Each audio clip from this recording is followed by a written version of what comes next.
Bismillahirrahmanirrahim. Wasilah kepada kewajiban, sehingga harus dia siapkan.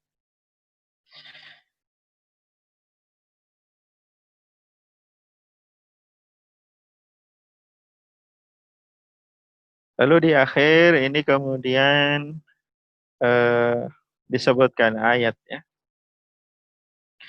Dari Ibnu Abbas radhiyallahu anhuma, "Ma min ahadin lam yahujja wa lam yuaddi zakata malihi illa sa'ala ar-raj'ata indal mauti."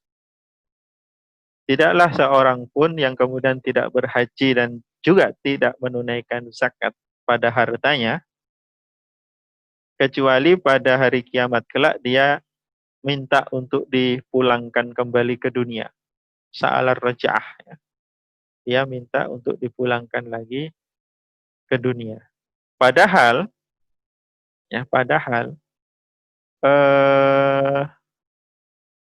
su'alur raj'ah, ya, bahwasanya meminta kembali ke dunia itu tidak dilakukan oleh orang yang mukmin. Jadi dalam penjelasannya, yang minta untuk kembali ke dunia itu hanya orang-orang kafir saja. Ya. Adapun orang yang beriman, betapapun dia berdosa, tapi dia membawa iman saat meninggal, maka dia tidak akan meminta untuk kembali ke dunia. Ya. Karena dia mati dalam keadaan iman itu sudah suatu keberuntungan yang luar biasa. Ya. Artinya tidak mati dalam keadaan kafir. Ya. Kalau dia minta kembali lagi, belum tentu nanti matinya dalam keadaan iman. Bisa juga mati dalam keadaan kafir. Nah, orang yang mati dalam keadaan kafir, inilah yang kemudian meminta untuk dikembalikan ke dunia. Nah, misalkan dalam surat yang menyebutkan wa anfiqu mimma razaqnakum min qabli an ya'tiya ahadakumul maut fayaqula rabbi laula akhartani ila ajalin qaribin fa asaddaqa aku minas salihin. Dan sedekahkan, infakkanlah apa saja yang telah dikarunikan oleh Allah kepada kalian, dalam hal ini adalah zakat, min qabli an ya'tiya ahadakumul maut, sebelum datang kepada kalian kematian. Fayaqula rabbi laula akhartani, sehingga kemudian dia mengatakan, wahai Tuhanku, jika saja engkau dapat menangguhkan, ya, jika saja engkau menangguhkan ajalku ila ajalin qarib, sampai beberapa waktu begitu ya, fa asaddaqa, niscaya aku akan berinfak, bersedekah. Bersedekah di sini artinya uaddiyaz zakata, yaitu aku akan menunaikan zakat yang tadi dilalaikan. Wa aku minas salihin, artinya dan aku termasuk orang-orang yang soleh, ahujja, dalam tafsirnya Ibnu Abbas ini ya. Maksudnya adalah yaitu aku akan berangkat haji. Wala yuakhirullahu nafsan idza jaa ajaluha wallahu khabirum bima ta'malu. Dan sungguh Allah Subhanahu wa taala tidak akan menangguhkan ya ajal seseorang apabila sudah sampai waktunya. Ya, dan Allah Subhanahu wa taala Maha mengetahui atas apa yang kalian kerjakan. Ya. Kemudian beliau ditanya, "Fima tajibuz zakah?" Ya. Zakat yang wajib itu yang bagaimana? Dijawab oleh Ibnu Abbas, mi'atai dirham. Yaitu ketika hartanya mencapai 200 dirham perak, ya. Atau waqimatuha minad zahab, atau seharga dengan emas yang nisabnya adalah 20 dinar. 20 dinar ini berapa kalau dikonversikan ke gram ya, yaitu 85 gram, itu nisab daripada zakat. Dalam hal ini zakat emas ya. Nah, wakila fima yujibul hajj.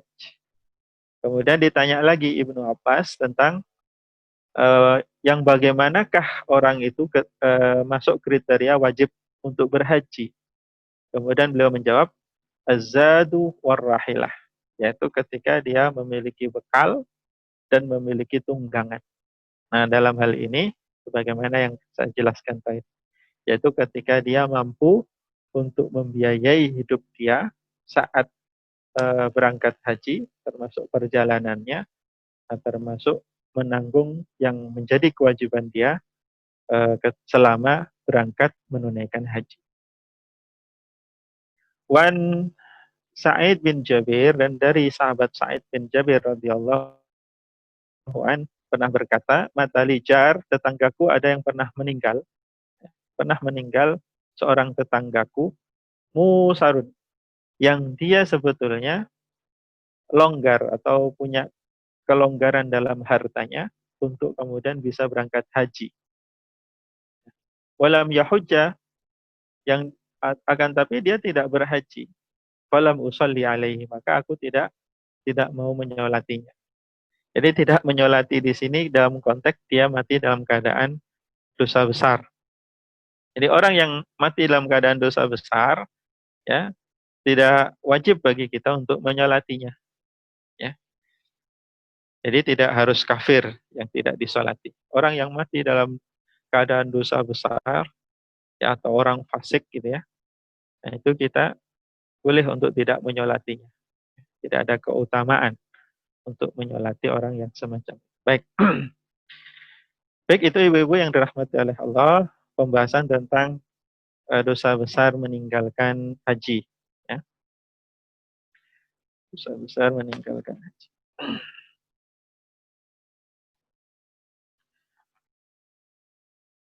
Baik, ini tadi sudah masuk pertanyaan, barangkali bisa kita bahas juga.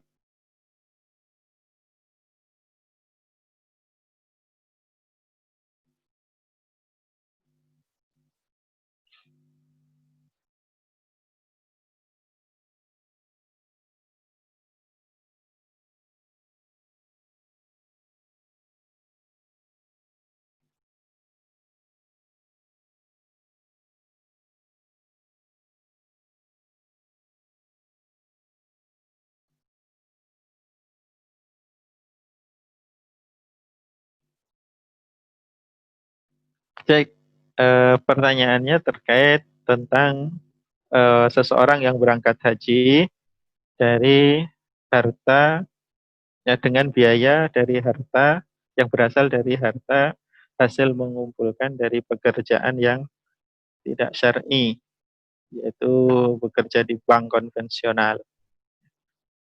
Dan tentunya bank konvensional ini harus juga diperinci dia sebagai apa. Tapi jika kerjanya tidak sebagai yang mengurusi transaksi secara langsung, ya, semisal menjadi security atau menjadi cleaning service, maka itu boleh-boleh saja. Tapi apabila dia termasuk yang melayani transaksinya langsung, semacam teller begitu, maka itu yang kemudian terkategori haram. Ya, sehingga harta yang dihasilkannya adalah harta haram. Nah, bagaimana orang yang sudah melaksanakan haji dengan harta yang demikian ini tadi? Ya, dengan alasan dulunya tidak tahu kalau harta tersebut haram. Ya. Maka kami katakan ketidaktahuan itu sebetulnya ghairu ma'dzur, bukan sesuatu yang menjadi udzur, ya, bagi orang yang punya keleluasaan untuk belajar. Sehingga di dalam Islam itu kenapa belajar agama itu sangat penting? Ya, agar terhindar yang semacam ini. Melaksanakan sesuatu yang besar, tapi dia tidak tahu hal-hal dan ketentuannya sehingga kemudian berpotensi untuk tidak diterima oleh Allah Subhanahu wa taala. Karena ma hurima akhduhu hurima i'ta'uhu. Sesuatu yang apabila mengambilnya itu haram, maka memberikannya pun juga haram. Ya, begitu juga misalkan begini, bolehkah, nah, dulu ada diskusi begini, bagaimana kalau jadi koruptor itu korupsi uang 2 miliar misalnya. Korupsi uang 2 miliar, yang dinikmati cuma 1 miliar, yang 1 miliarnya lagi kemudian disedekahkan atau dibikin masjid misalkan, agar menghasilkan pahala, sehingga pahala nanti bisa menutup dosa yang 1 miliarnya tadi.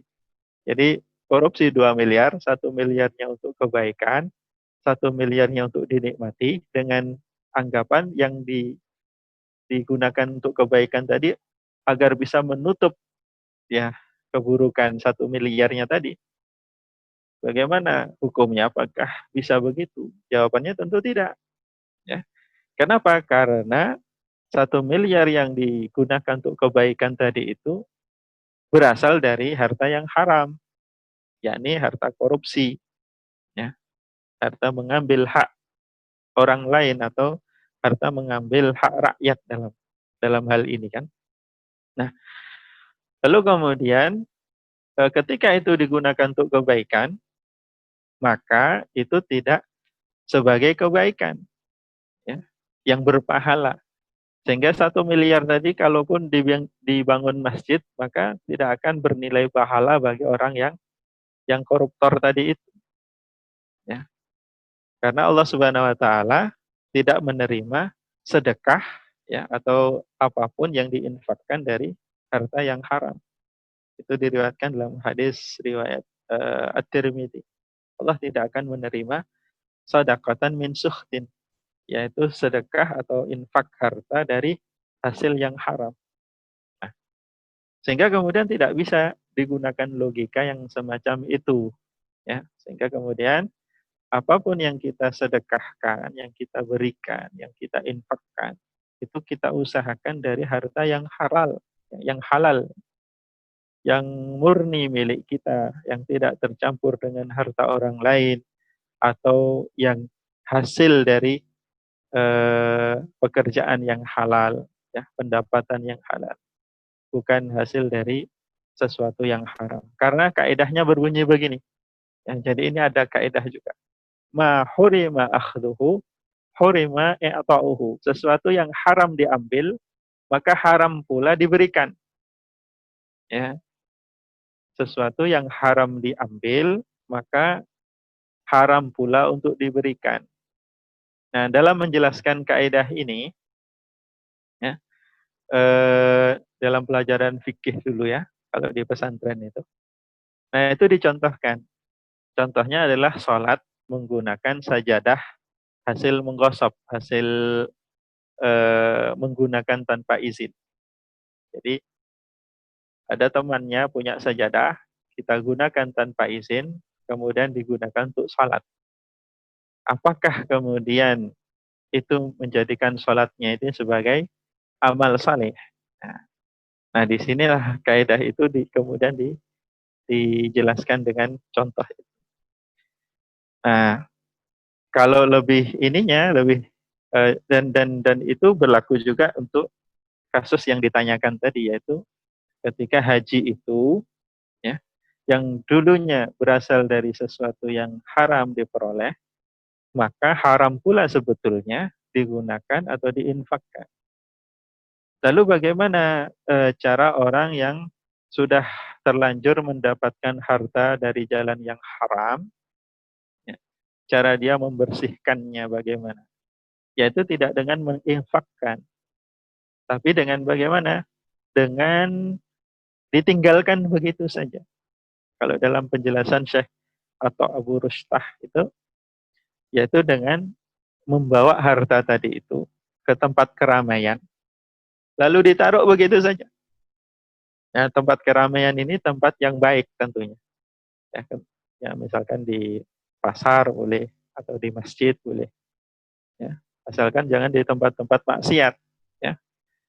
Nah, jadi ditinggalkan begitu saja, diwadai tas kresek hitam gitu hartanya, yang entah berupa uang atau berupa emas dan lain sebagainya, lalu diletakkan gitu saja sudah. Jadi dia tidak dalam konteks memberi atau bersedekah, karena sedekah dari harta haram itu adalah haram.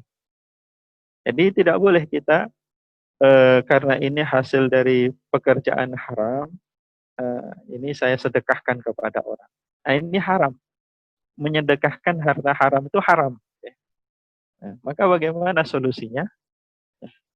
Nah, kaidahnya tadi itu, ma hurima akhdhu, hurima i'ta'u. Sesuatu yang dihasilkan dari sesuatu yang haram, maka haram pula dalam mentasarrufkan, dalam membelanjakannya atau dalam menginfakkannya termasuk. Sehingga ya dengan melepas ke begitu saja. Jadi itu cara syar'inya ya.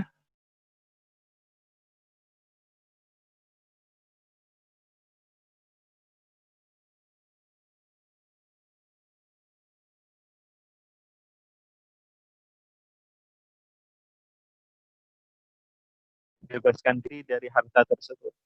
Nah, cara syar'inya tidak dengan dimusnahkan. Karena harta tersebut tidak boleh dimusnahkan. Itlaful mal itu tidak boleh. Haram juga. Jadi kalau ada harta tidak boleh di, dihancurkan. Ya, kalau ada uang yang nggak boleh dibakar secara syar'i, ya. Tidak boleh. Ya. Tidak boleh dimusnahkan. Sehingga untuk bisa membebaskan diri dari harta haram tadi, caranya seperti tadi. Lu datang ke tempat keramaian, bawa harta tersebut, kemudian letakkan begitu saja. Tanpa kontak memberikan kepada si fulan, tukang beca, tidak. Tapi diletakkan begitu saja. Masalah nanti siapa yang mengambil, ya bukan urusan kita sudah. Dan harta tersebut ketika ditemu oleh orang, maka statusnya sudah berubah. Bukan lagi menjadi harta haram bagi orang yang menemukan tadi. Jadi harta tadi tidak berhenti, tidak musnah, ya, akan tapi juga masih terus bisa dimanfaatkan. Jadi asasnya begitu dalam Islam. Ya. Sehingga jika berangkat haji dengan tadi itu, ya berarti hajinya harus kami katakan ya tidak diterima oleh Allah Subhanahu Wa Taala tentunya ya. Sehingga bagaimana apabila begitu kondisinya, ya. Oh ya, sebelumnya kami jelaskan. Udur atau alasan syar'i itu baru diterima kalau dalam mazhab Syafi'i ada dua kondisi. Yaitu kondisi baru masuk Islam dan yang kedua kondisi jauh dari ulama. Nah, baru masuk Islam misalkan dia masuk Islamnya seminggu yang lalu. Seminggu yang lalu kemudian dia punya harta mau haji. Ternyata dalam haji itu dalam pelaksanaannya ada yang salah dalam pelaksanaannya. Dan dia sudah wajib haji. Ada yang salah kemudian yang seharusnya menjadikan itu tidak sah. Begitu juga dalam sholatnya. Nah, maka yang semacam itu makdur, dimaklumi, tidak terkategori dosa. Ya. Nah itu satu contoh. Atau contoh lain adalah orang yang jauh dari jangkauan ulama atau jauh dari ulama. Dia hidupnya terpencil di tengah hutan atau di atas gunung atau di mana yang jauh dari akses ya para ulama. Nah, sehingga kemudian dia tidak tahu banyak terkait hukum-hukum agama, ya, sehingga banyak hal yang ditinggalkan dari agama. Nah, itu ma'dur, dapat udur, dapat keringanan. Tapi kalau tidak dalam dua kondisi tadi itu, ya, artinya banyak ulama yang sebetulnya dia bisa rujuk, ya, dan dia juga sudah Muslim sejak lahir, ya, dan karena tidak tahunya itu karena tidak belajar, yaitu udurnya berarti tidak diterima. Ya. Tidak diterima udurnya, sehingga ya ibadah hajinya tadi harus dikatakan tidak tidak sah atau tidak diterima oleh Allah Subhanahu wa taala. Semoga tidak diterimanya di situ ibadah hajinya ya. Semoga hal-hal yang sifatnya cabang ya, dalam hal ini bacaan takbirnya, tahlilnya itu yang tidak harus dengan biaya tadi, itu semoga diterima ya. Begitu juga sholat. Sholatnya bisa tidak sah, tapi dalam sholat itu kan ada bacaan Al-Qur'annya, ada tasbihnya, ada tahlilnya, ada tasyahudnya dan lain sebagainya. Nah, semoga itu juga terkategori sebagai amal sholat. Jadi begitu penjelasannya. Lalu apakah harus haji lagi setelah itu? Nah, berarti hajinya itu tadi sudah dilupakan, banyak istighfar, banyak beramal soleh. Masalah setelah itu apakah wajib haji lagi?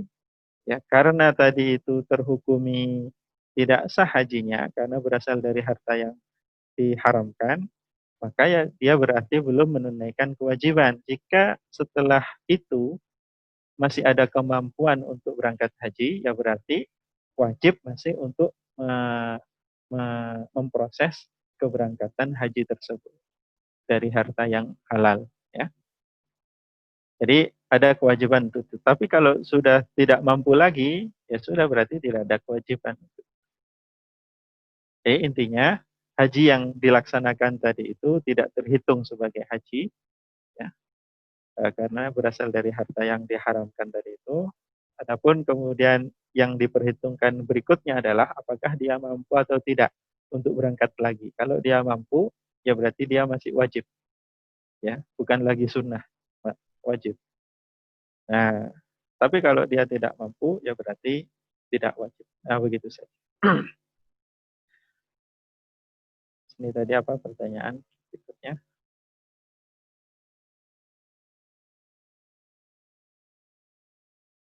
Bila kita memiliki tabungan.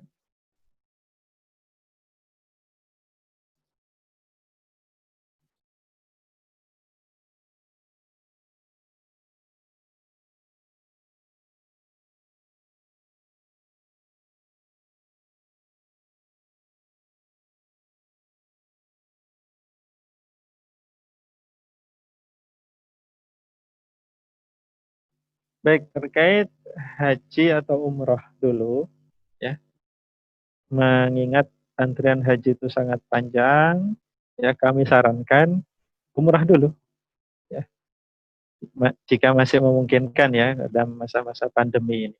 Tapi kalau pilihannya antara apakah umroh dulu atau mengantri haji dulu, ya, karena dalam madhab yang masyhur, ya, di masyarakat kita, termasuk yang Al-Fakir ikuti, ya, haji dan umrah itu sama-sama wajib, ya. Cuma kewajiban haji lebih besar begitu saja. Nah, sementara dia mampu untuk umrah, ya, dan di waktu yang sama dia mampu untuk mendaftar haji agar mendapatkan porsi antrian kan begitu. Mana yang lebih didahulukan? Ya umrah dulu. Nah, karena itu yang paling mungkin untuk dilaksanakan terlebih dahulu dan itu wajib hukum. Jadi kalau mampu berangkat umrah dulu, ya silakan berangkat umrah. Jadi itu saran dari saya, ya. Bagi yang ada pilihan apakah berangkat umrah dulu atau mengantri haji. Lalu kemudian yang kedua terkait eh, kurban. Ya. Kalau kurban di masa pandemi, yang ditanya ini terkait bagaimana proses kurbannya ataukah penggunaan biaya kurbannya. Artinya eh, daripada berkorban lebih baik biaya atau hartanya digunakan untuk menyantuni. Atau saya jawab kedua-duanya ya. Jadi untuk yang pertama terkait kurban, bagaimana teknisnya? Ya teknis kurban ya biasa saja teknisnya ya, menghadirkan binatang kurban yang memenuhi syaratnya, lalu kemudian menyembelih dengan niatnya. Kalau bisa yang pengkorban yang menyembelih, kalau tidak bisa ya berarti disembelihkan atas niat dia dan disunnahkan untuk menyaksikan, ya, menyaksikan secara kasat mata proses penyembelihannya. Kalau bisa juga bahkan menyaksikan proses mengucurnya darah. Jadi Rasulullah pernah memerintahkan kepada Sayyidah Aisyah, ya, itu beliau berkorban agar menyaksikan proses penyembelihan binatang kurbannya. Karena tetesan darah, ya, dari binatang kurban tadi itu akan menghapus dosa-dosa dia. Hingga kemudian menyaksikan tetesan darah tadi itu menjadi sesuatu yang juga dianjurkan. Tapi kalau tidak kuat, misalkan dia pingsan kalau melihat darah, ya berarti tidak wajib, itu saja. Ya, tidak wajib, ya berarti eh, dihindari kalau memang menyebabkan bahaya. Itu terkait proses, ya biasa saja terkait nanti pembagiannya, ya. Artinya yang tidak ada kemudian ya berkumpul-kumpulnya tadi itu. Kalau biasanya berkumpul-kumpul untuk kemudian memotong-motong daging bersama-sama gitu ya. Nah, berarti nanti diwakili oleh orang yang sudah ahli saja. Nah, bisa begitu ya. Atau beberapa orang saja yang untuk meminimalisir berkumpulnya banyak orang, lalu kemudian membagikan daging tersebut kepada kaum muslimin, ya, terutama yang membutuhkan. Itu apabila yang ditanyakan terkait teknisnya. Ya. Adapun terkait penggunaan apakah kurban yang lebih utama atau afdal itu berkurban ataukah menyantuni. Kalau tahu saudaranya sedang membutuhkan yang dia tahu ya dan yang terjangkau misalkan kerabatnya atau tetangganya yang dalam keadaan membutuhkan, maka itu yang lebih diutamakan daripada berkurban. Ya.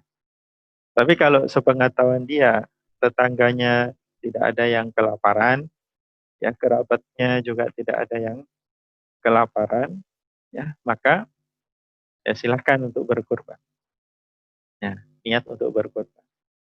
Karena membantu saudara yang sedang kelaparan dalam kondisi mendesak itu adalah darurat, itu lebih prioritas, ya karena itu darurat daripada eh, berkurban itu sendiri yang hukumnya sunnah. Meskipun ada perbedaan pendapat. Yang rajih adalah dia sunnah kifayah. Jadi ada fardu kifayah, ini ada sunnah kifayah. Sunnah kifayah itu apabila sudah dilaksanakan sebuah kesunahan tadi itu oleh kepala keluarganya, disunahkan oleh kepala keluarganya, maka kesunahannya akan pahalanya akan dirasakan juga oleh keluarganya. Ya. Kurban itu sebetulnya tidak harus satu orang satu dalam sekeluarga, misalkan ada 5 orang, bapaknya, ibunya, 3 anak, kemudian mengeluarkan korban berupa 5 kambing, tidak harus begitu. Ya, cukup 1 kambing yang dikeluarkan oleh kepala keluarganya, yaitu nanti kesunahannya meliputi 1 keluarga itu sudah. Ya. Tapi kalau dia belum berkeluarga, ya kesunahannya untuk dirinya sendiri. Karena hukumnya adalah sunnah kifayah. Sunnah kifayah itu apabila sudah dilakukan kesunahan tadi itu, maka yang lain gugur, ya gugur dalam artian untuk kemudian melakukan itu untuk kesunahan afdoliyahnya. Kalaupun mau dilakukan, ya monggo-monggo saja, tapi seperti itu tadi yang dijelaskan oleh para ulama. Sehingga berkurban dalam hal ini sesuai dengan kondisi tadi itu. Ya, di masa pandemi, termasuk kalau kita misalkan keluar dari rumah, misalkan melihat tetangga, melihat sekitar, gitu. Jika ada yang dalam kondisi membutuhkan, yaitu yang menjadi prioritas. Ya. Untuk kemudian kita beri untuk kita santuni, ya, itu insya Allah pahalanya lebih besar daripada zakat, daripada berkurban itu tadi. Karena kurban